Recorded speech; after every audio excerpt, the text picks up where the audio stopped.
Okay, peer review and quality review revise करने वाले। तो सबसे पहले जैसे अलग अलग कंपनीज थी, कंपनीज़ को में जैसे प्रॉब्लम्स हो रहे थे, या जैसे सत्यम वगैरह का केस आया था, तो उधर में क्या इशू हो रहा था कि जैसे पता नहीं चल पा रहा था कि जैसे फ्रॉड निकला। अब फ्रॉड निकला तो मतलब क्या है वो, मतलब समहाउ वो जो भी ऑडिट कर रहे हैं उस फर्म्स का या उन कंपनीज़ का, उनका वो प्रॉब्लम है कि उन्होंने प्रॉपर से जो भी रिक्वायरमेंट है वो फुलफ़िल नहीं किए। तो फिर क्या किया गया, फिर गवर्नमेंट ने नफरा को फॉर्म किया। नफरा ने क्या करा, नफरा ने बोला आईसीआई को कि आईसीआई भाई, आपके जो मेंबर्स हैं, ये मेंबर्स क्या कर रहे हैं, मतलब हाउ इज़ इट पॉसिबल कि ऐसे प्रॉब्लम्स आ रहे हैं। तो नफरा ने आईसीआई को पावर दिया कि भाई आपको अपने मेंबर्स को के ऊपर कंट्रोल रखना है, आपको चेक वगैरह करना है कि जो भी रिक्वायरमेंट्स हैं इन टर्म्स ऑफ स्टैंडर्ड्स और एथिकल रिक्वायरमेंट्स, जो सब कुछ भी है वो सब वो फुलफ़िल करें, ठीक है। तो आईसीआई ने क्या करा, आईसीआई के अंडर में क्या आता है, काउंसिल आता है। वो काउंसिल के अंडर में उन्होंने क्या करा, एक बोर्ड बनाया, ठीक है। उस बोर्ड का क्या नाम है, उस बोर्ड का नाम है पीयर रिव्यू बोर्ड। अभी ये बोर्ड क्या करता है, जैसे फॉर एग्जांपल मान के चलो एक कंपनी है, दैट इज़ केपीएमजी का एक कंपनी है, ठीक है। केपीएमजी कंपनी का अपने को रिव्यू कराना है। अब ऐसा तो है नहीं बोर्ड खुद उठ के रिव्यू करने जाएगा, तो कोई ना कोई अपने को रिव्यू मतलब क्या, चेक कराना, उनका ऑडिट कराना, ठीक है। तो अभी वो जो उनका ऑडिट कराना है वो कैसे होगा, तो उसके लिए ऑप्शन क्या आया कि जो बोर्ड है ना वो किसी एक दूसरे फर्म को अपॉइंट करेगा। वो दूसरा फर्म जाके जो इन्होंने अपॉइंट करा होगा वो जाके केपीएमजी का क्या करने वाला है, वो केपीएमजी का जाके वहाँ पे चेक करने वाला है, जो भी पीयर रिव्यू है वो सब करने वाला है, ठीक है। जो ये बोर्ड है, इस बोर्ड को अपने नाम देते हैं, that is peer review board, जो अपने काउंसिल ने फॉर्म किया हुआ है अंडर में वो, ठीक है। जो जाके चेक करने वाला होता है, दैट इज़ जो भी फर्म अपॉइंट की गई है, लेट्स से पीडब्ल्यूसी को अपॉइंट किया गया कि वो केपीएमजी का जाके रिव्यू करेगा। तो ये जो पीडब्ल्यूसी है ना, ये पीडब्ल्यूसी को अपने क्या बोलेंगे, इसको अपने बोलेंगे रिव्यूअर। ये कौन हो गया, ये रिव्यू करने वाला है, तो इसका नाम हो गया रिव्यूअर। ये अपने साथ लेके कुछ बंदों को जाएगा, दैट इज़ जो एलिजिबल होंगे वो उसको हेल्प करेंगे ऑडिट वगैरह करने में, तो उसको बोला जाता है क्वालिफाइड असिस्टेंट, ठीक है। अब ये लोग जाएंगे और ये लोग जाके क्या करने वाले होंगे, केपीएमजी का अपने ऑडिट करेंगे, ठीक है। अब केपीएमजी का जो ऑडिट करेंगे तो केपीएमजी को स्पेसिफिक नाम दिया गया, दैट इज़ इसका क्या नाम है, दैट इज़ प्रैक्टिसिंग यूनिट, ठीक है। इसका आपने क्या करने वाले हैं, इसका आपने जाके वहाँ पे ऑडिट करने वाले हैं। तो यहाँ पे तीन चीज़ें आई, पहला क्या आया, पीयर रिव्यू बोर्ड, जो आईसीआई के अंडर में जो काउंसिल है वो फॉर्म कर रही है, जो क्या करने वाली है, ये सारी चीज़ को मैनेज करने वाली है, ठीक है। दूसरा प्रैक्टिसिंग यूनिट, प्रैक्टिसिंग यूनिट क्या है, जो भी एश्योरेंस का सर्विस देती है ना, ऐसी फर्म को अपने क्या बोलेंगे, जिसका जाके अपने को ऑडिट कराना है, उसका नाम अपना यहाँ पे आ जाएगा, दैट इज़ प्रैक्टिसिंग यूनिट, ठीक है। और जो जाके अपना ऑडिट करेगी, दैट इज़ लाइक पीडब्ल्यूसी इस वाले केस में, तो उसको अपना नाम दे देंगे क्या, रिव्यूअर, और उसके साथ में जो जाएगा उसको अपने बोलेंगे क्वालिफाइड असिस्टेंट, ठीक है।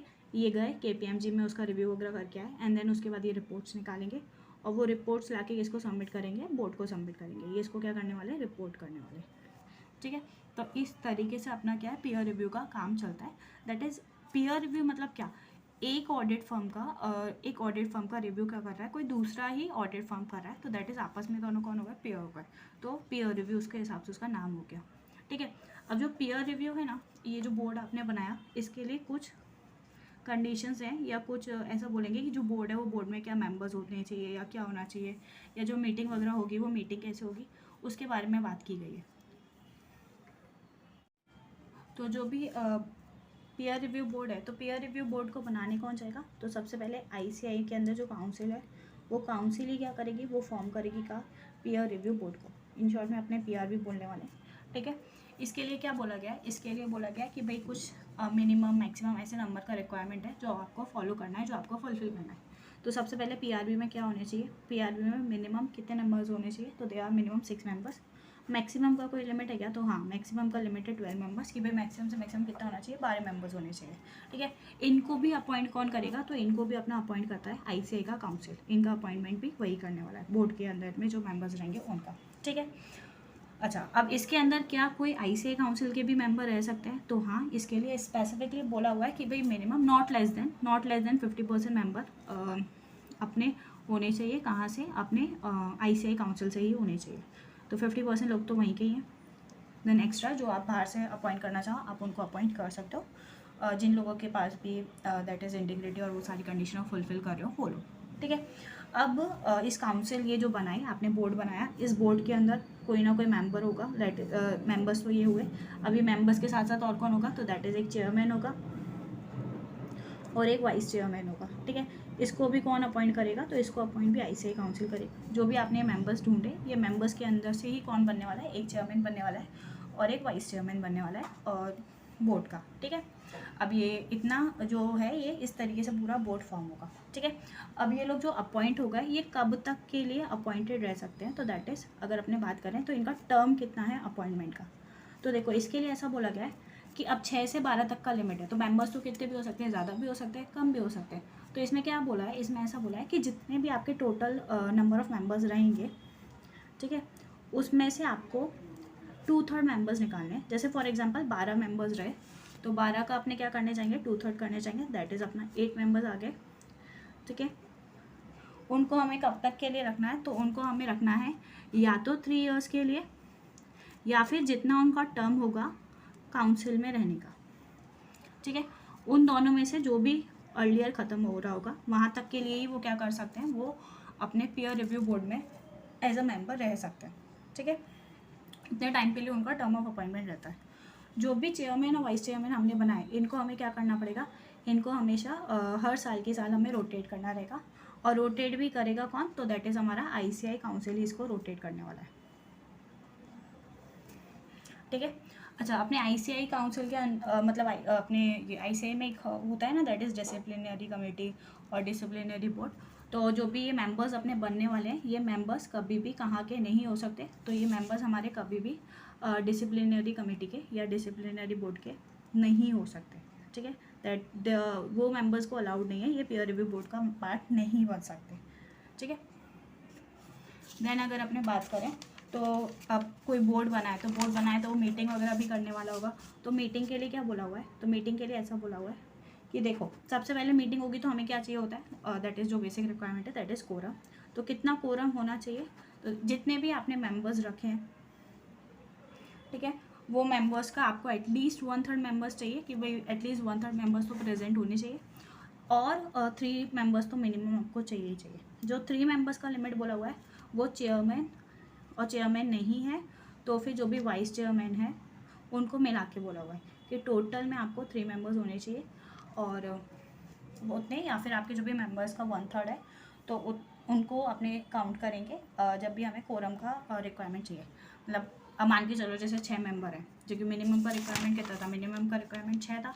ठीक है, मान के चलो हमने 6 मेंबर अपॉइंट करके रखे, तो 6 का अगर 1/3 करोगे तो 2 हो गया। तो 2 से काम नहीं चलने वाला, तो 3 मेंबर्स बोला हुआ है, तो मिनिमम हमें कोरम के हिसाब से 3 मेंबर्स तो चाहिए ही चाहिए होंगे। ठीक है।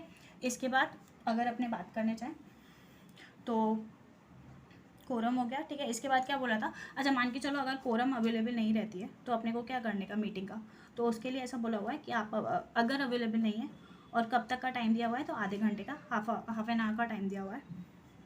अगर तब तक भी आपका कोरम नहीं आता है, तो आपको क्या करना है, मीटिंग को एडजर्न कर देना है। और एडजर्न कब करोगे या कैसे करोगे, तो उसके लिए बोला हुआ है, जो भी डेट, जो भी टाइम या जो भी प्लेस कौन डिसाइड करे, चेयरमैन या फिर वाइस चेयरमैन, उस बेसिस पे आपको नेक्स्ट मीटिंग अपने अपॉइंट कर लेनी है। ठीक है। अब मीटिंग का क्या कोई मिनिमम नंबर है कि भाई इतने मीटिंग्स रखनी ही है, तो हाँ, ऐसा बोला हुआ है कि हर क्वार्टर में आपको एटलीस्ट एक मीटिंग तो करनी ही करनी है। ठीक है। अच्छा, अभी मीटिंग कर रहे हैं, तो अपना कुछ रिपोर्ट्स वगैरह लेके आएंगे। तो हाँ, जो ये लोग रिपोर्ट्स वगैरह लेके आएंगे, वो रिपोर्ट्स इनको सबमिट करना है। अब देखो, ये पीयर रिव्यू बोर्ड को किसने बनाया था, पीयर रिव्यू बोर्ड को अपने बनाया था ICI काउंसिल ने। तो अपने ये जो भी मीटिंग का रिपोर्ट वगैरह होगा, वो भी किसको सबमिट करना होगा, तो वो भी इनको सबमिट करना रहेगा काउंसिल को। ठीक है। अच्छा, कब तक करना रहता है वो रिपोर्ट सबमिट, तो काउंसिल का अपना खुद का एक मीटिंग होता है ना, वो काउंसिल के मीटिंग जो होता है ना, उससे पहले आपको सबमिट करना होता है। ठीक है। आपने अपना मीटिंग कंप्लीट किया, ICI काउंसिल का मीटिंग होने वाला है, उससे पहले आपको क्या करना है, अपना पीयर रिव्यू बोर्ड का जो भी रिपोर्ट आया, वो रिपोर्ट सबमिट करना रहता है। इतनी बात करी गई है यहाँ पर। ठीक है, यहाँ तक बात करी अपने ने।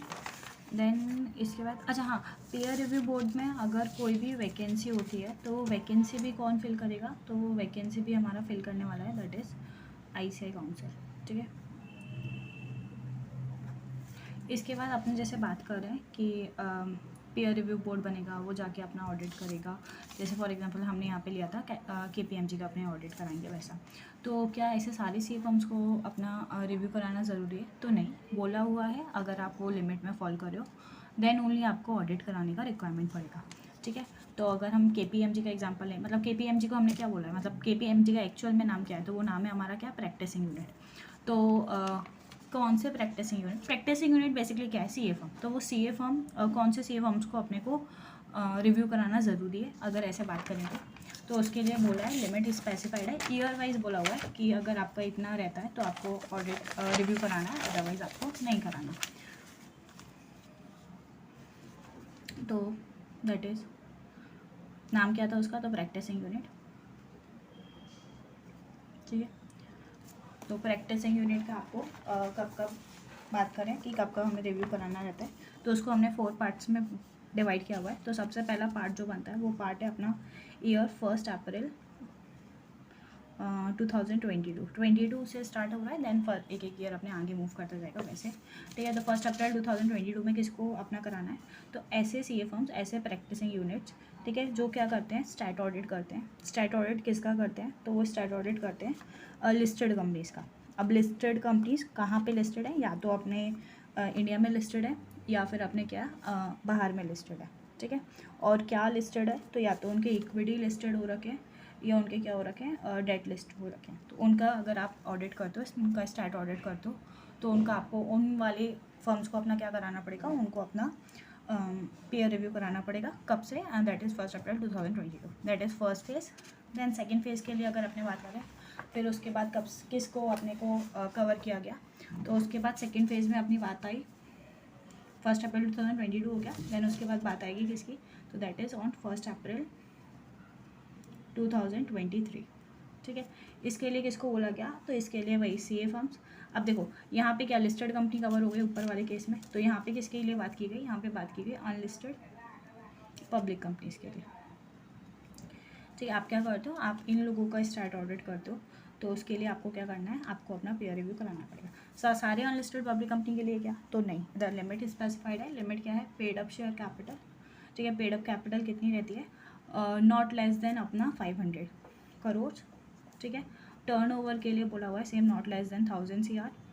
और अगर अपने बात करें जो भी एग्रीगेट्स लोन डिबेंचर्स और वो सारी चीज़ें, दैट इज़ बोरोइंग, तो दैट शुड नॉट ऑल्सो भी लेस देन 500 करोड़। तो 500 हज़ार के हिसाब से देखना कब है, तो 31 मार्च को अपने को देखना है। अगर ये लिमिट से ज़्यादा का आप वाले कंपनीज़ का क्या करो, स्टैट ऑडिट करो, तो आपको क्या है, अपने यहाँ पे पीयर रिव्यू कराना पड़ेगा, ठीक है। एक तो ये बोला हुआ है, एज वेल एक चीज़ और बोली हुई है, और किसको कराना रहता है, तो ऐसे CA फर्म्स, ठीक है, जो क्या कर रहे हैं, अटेस्टेशन का सर्विस प्रोवाइड कर रहे हैं, और उनके पास क्या है, उनके पास 5 से ज़्यादा क्या है, पार्टनर्स हैं, तो उनको भी अपना क्या है, उनको भी अपना पीयर रिव्यू कराना पड़ेगा। और कब से कराना रहेगा, तो 1 अप्रैल 2023 से ही कराना रहेगा।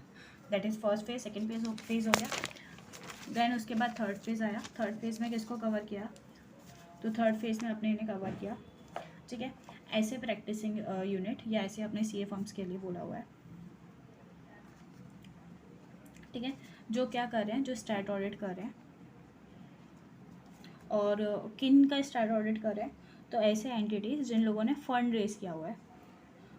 कहाँ से फंड रेज किया हुआ है, या तो पब्लिक से या बैंक से या किसी भी फाइनेंशियल इंस्टीट्यूशन से, और कितने का फंड रेज किया हुआ है, तो that is over 50 crore, 50 crore तक का अगर उन लोगों ने का या उससे ऊपर का उन्होंने फंड रेज किया हुआ है, तो उसके लिए यहाँ पे बात की गई है।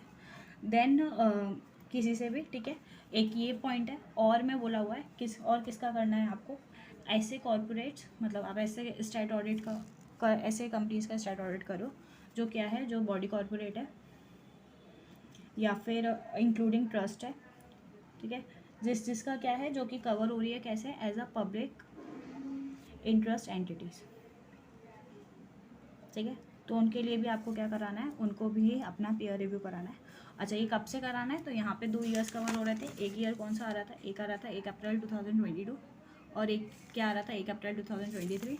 यहाँ पे बात की गई है किसकी, ये बात करी गई है 1 अप्रैल 2024, ठीक है।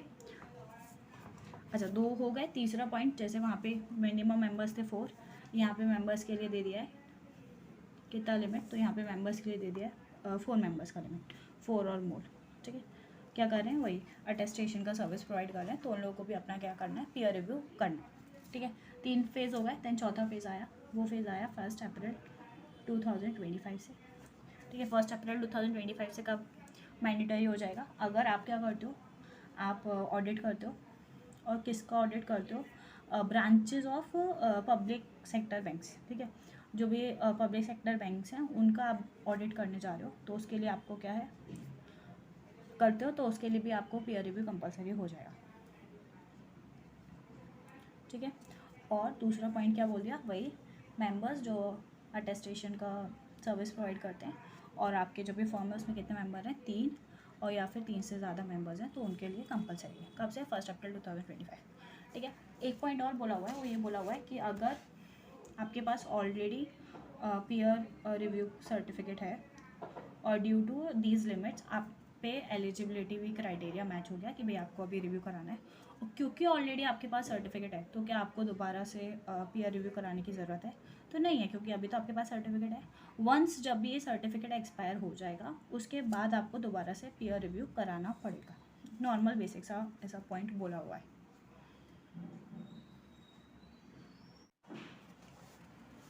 यहाँ तक में क्या बात कर लिया आपने ने कि पीयर रिव्यू क्या है, मतलब उसमें कौन कौन से पार्टीज़ होते थे।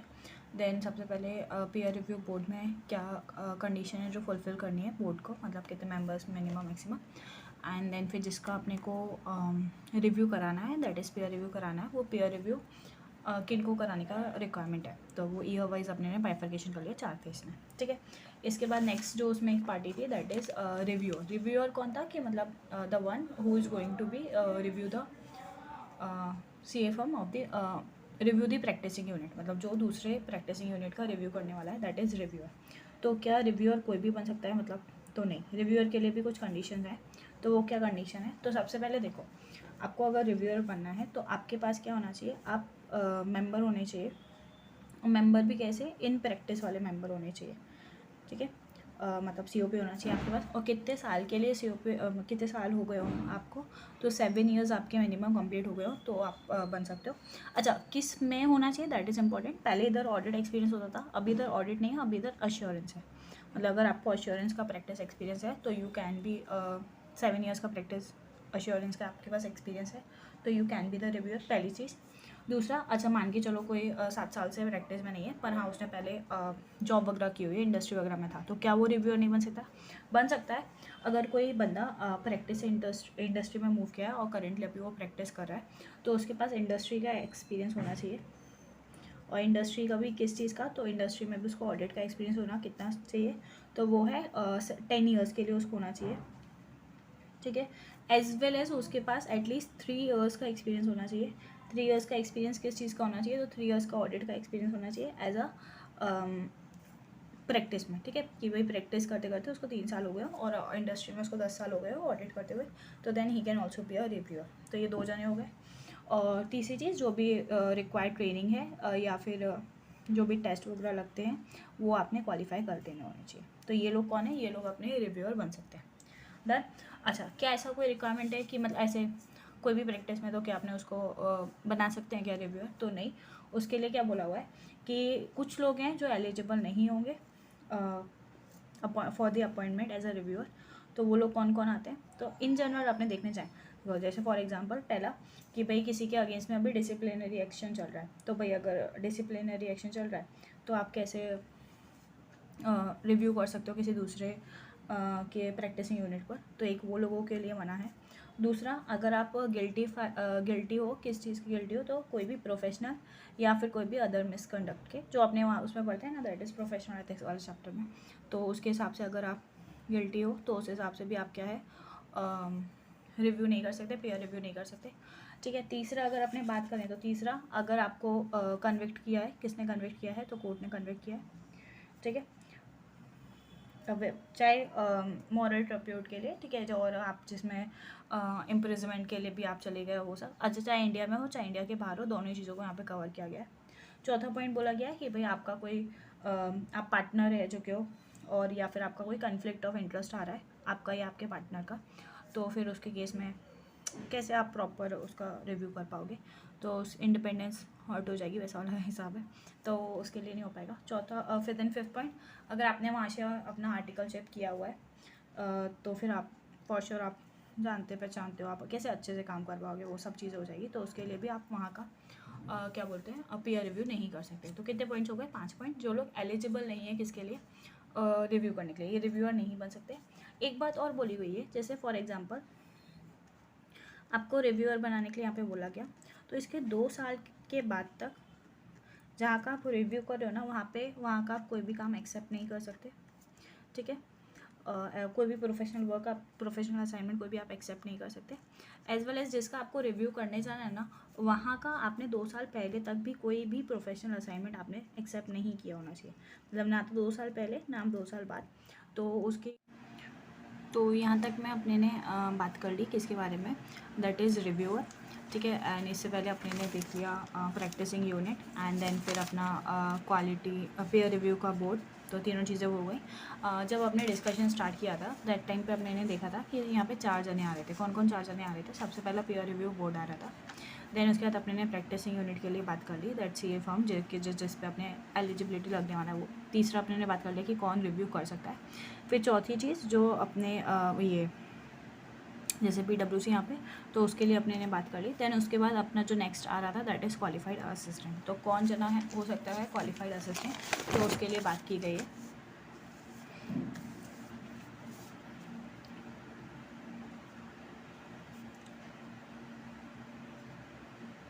ठीक है, अब देखो क्वालिफाइड असिस्टेंट आपको चाहिए, तो आप कितने लोगों को एज एन असिस्टेंट वहाँ रख सकते हो एज अ क्वालिफाइड असिस्टेंट। तो सबसे पहली चीज़ तो आप हेल्प ले सकते हो सिर्फ और सिर्फ एक असिस्टेंट के लिए, ठीक है।